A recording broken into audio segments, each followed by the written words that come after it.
So we have an interesting project here. Welcome to Broadway Upholstery School, by the way. And it came to us from a woman whose grandmother did these needle points back in the 60s. And they're actually called Bargello needle points, and they were popular in the 60s. They're a repetitive pattern. That's what they're known for. But they still have the needle. They still, people do call them needle points too. So she has a set of 6. She had 4 side chairs that were just slip seats, and they're caved in. So what we're going to do is we're going to rescue these needle points. She's called us for help. So what we're going to do is we're going to, the best way and simplest way to do it, and the low impact way to do it. We don't want to take these ones off, which we discussed with the client. So we're going to do our repair work from the bottom. We're going to put a little filler in here, rubberized horsehair, and then we're going to web the bottom. And we already did 3 of them, and I can show you that in a minute, but I want to get Michaela. The second part of the job is going to be a little tricky. So the second part of the job, a host and hostess chair. They're not slip seats, and they're not side chairs. They actually sit at the head of the table. So, and these are an upholstered seat. So the customer is complaining that the springs on these, and I don't think it's a good idea ever to put springs in a dining room chair because of this reason. They feel much different than the slip seat. She wants them to feel like the slip seat, so we actually have to take the springs out of this. So what I'm going to do is I'm going to get Michaela started as the apprentice. I'm going to have her started on taking the needle point, taking the staples out of the bottom, and I'm really trusting her to do a good job. I already have really good trust in her because I've trained her on the tools on how to strip furniture, and this is really tricky because we don't have any extra needle point. This is it. This is all we have. So Michaela, I'm trusting you to do a good job and a slow job. You don't feel like you have to go fast on this, but we're going to show you how to start removing staples or tacks. We don't know yet because I haven't turned this over, in a way that won't destroy the needle point. Okay, Michaela, so I think the 3 tools that you're going to need would be the awl, your side cutters, and your mallet. So what I want you to do is just line up you were using a tack remover too, so we'll give you that. That's a preference. So if you think that's a better tool for you, that's fine. So the awl is just a pointed screwdriver pretty much, right? So what I want you to do is tap and lift. Tap and lift. Trying to be careful. I see the needle point's already damaged a little here, so we have to be really careful, and then remove for the rest of the work, okay? So what I would suggest that you do is take the cambric out first. Okay. You don't have to be careful ripping it out. I mean, you can even, once the staples are out, it should come all off. But the second part, which is the needle point, may be a little trickier to get out. So it's the same way to do it, except that you can, maybe with these tools, you can switch off whatever's better for you, okay?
So we have the second chair of this needle point that we're rescuing. That we pretty much need to turn this into a chair that feels like a slip seat. Now usually if you've seen my other videos, you know that I'm a big promoter of coil springs, except in dining room chairs. I really don't. I know some people might disagree with me out there, but a dining room chair should be firmer than this. Just for digestion purposes, it should be firmer, and it's too springy, and the customer feels like she's rocking back and forth because the springs are starting to untie in there. But my job, what I'm tasked with, is making them feel like the slip seat, which is going to be removing the springs. So this is going to be a challenge, trying to make this feel like a slip seat or firmer and remove all the springs. So this first thing about this is I actually loosened the needle point like Michaela's doing now. And then I wanted to show you that in the back. I'm not going to take this all the way off because this is a rail, a decorative rail that's put on, that the upholstery is put on first, and then this is put over the upholstery. And there's these little brads or nails in here that hold it, and sometimes people glue it down. I'm not going to even touch that. I'm not going to go anywhere near that. So what I'm going to do is I'm not going to do that. I'm going to take this and I'm going to pin this up so that it's out of our way while we're working, and then we're going to work the seat and then we'll bring it down. I'm just going to take an upholstery pin and pin it underneath this wood in the back that you won't even see that little pinhole. Tape sometimes works, sometimes not. I hate it when I tape that up and it keeps falling on me onto my work. That's good. I think that's going to be good. We can even tuck that in like that just to get it out of the way. So now what I'm going to do is show you. I'm going to remove the cotton.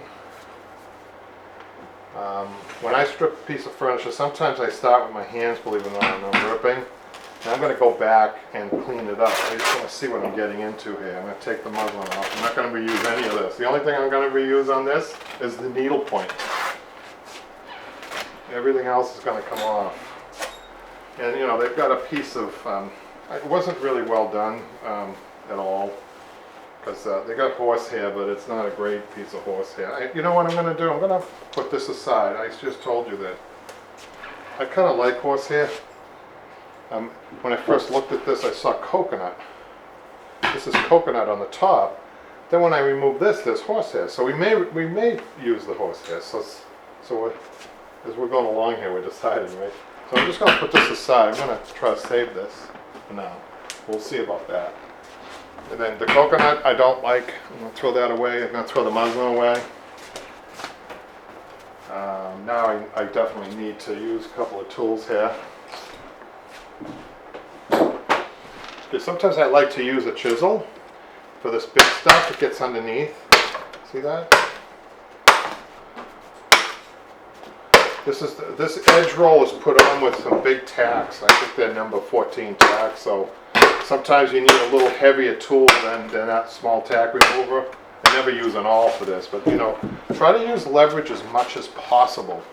All right, in this case, I think I can just go along even without the mallet and pull this up.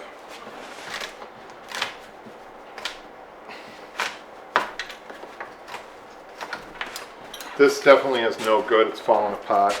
The burlap's falling apart around, so we'll probably replace, I'm not sure what size edge roll we're going to use, but there are 3 different size edge rolls, and you can determine that. I can tell you right now that I probably a small edge roll around here. So what I'm going to do now is I'm going to cut this. I'm going to cut the twines that are holding the springs.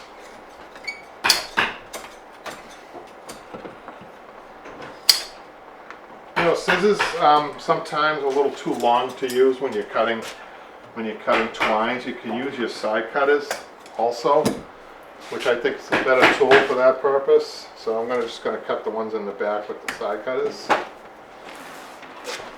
Let's bring this up to the camera just to see.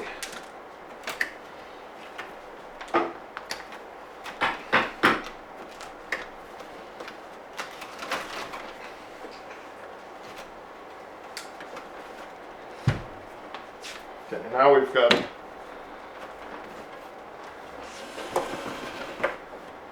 this heavy strapping that they used to use, which I don't like. This is an example. This is why there were problems with the springs on this chair. So the reason this stuff here, it's like nylon webbing, same thing. It's too good. It doesn't sag. I want to show you something.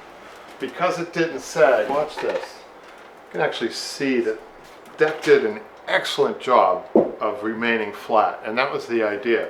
The only problem was you're getting away from the basics of upholstery, which are the jute webbing, which we're going to replace this with.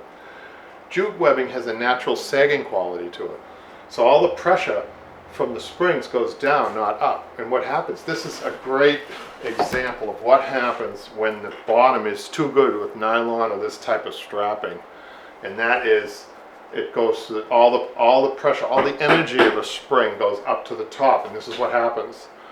So perhaps if they had webbing on this, that this might not have been a problem.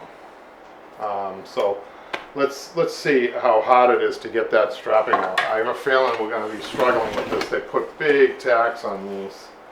So what I'm going to do is just try to attempt, if you have one of these, I'll show you the best way to remove it. Probably is with your side cutters. Grab hold and try to get under and twist, pretty much. See if that's going to work. Body position is everything. Yeah, that should work. So the two big tacks, I just want to show you. Two big tacks. They're not even tacks, they're nails holding that in there. So we're going to remove all that.